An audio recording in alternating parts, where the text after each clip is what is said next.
lo primero yo creo que habría que aclarar que la mayor parte de los ciberataques que suceden son lo que llamamos ataques no dirigidos. Es decir, son ataques que están circulando por la red buscando a alguien que tenga una puerta abierta para poder entrar y hacer daño, ¿no? Pero sin saber muy bien hacia quién. Ahora bien, cuando dices quiénes son más susceptibles, es decir, buscando por qué querrían atacarme, Sí.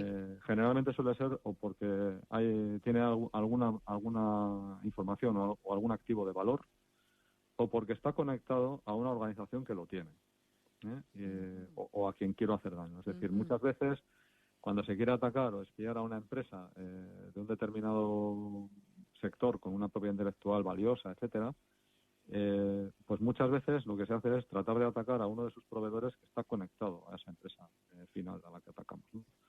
Entonces, o bien porque tienes algo de valor o bien porque estás conectado a algo que tiene valor, ¿no?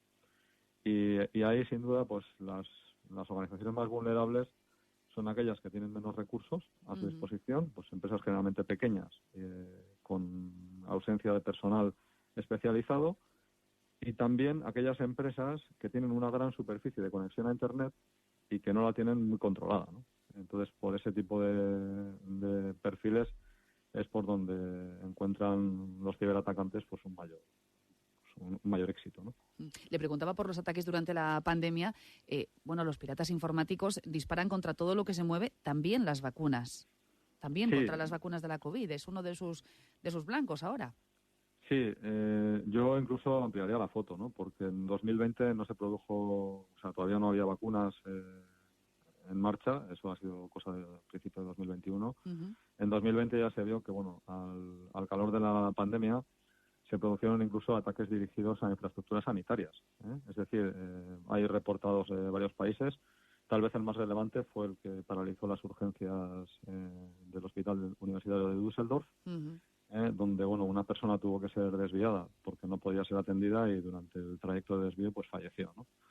Entonces fue un tema que tuvo mucha repercusión. Pero además, como bien mencionaba, pues hay fraude en la venta de vacunas actualmente, fraude en la venta de equipos de protección individual, y luego, pues en enero, también es conocido que la Agencia Europea del Medicamento pues reportó que ciberdelincuentes habían publicado en Internet una serie de documentos relacionados con la aprobación de las vacunas del COVID-19 que habían sido sustraídos en un ciberataque, ¿no?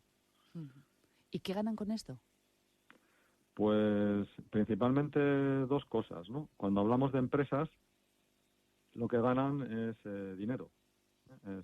Directamente lo que se busca es dinero, Y cuando hablamos de ataques de tipo gobierno, ataques de tipo geopolítico o de tipo activista, lo que se busca es una posición de poder frente al adversario, ¿no? Entonces, como digo, en este caso hay dos grandes orígenes y dos grandes objetivos, ¿no?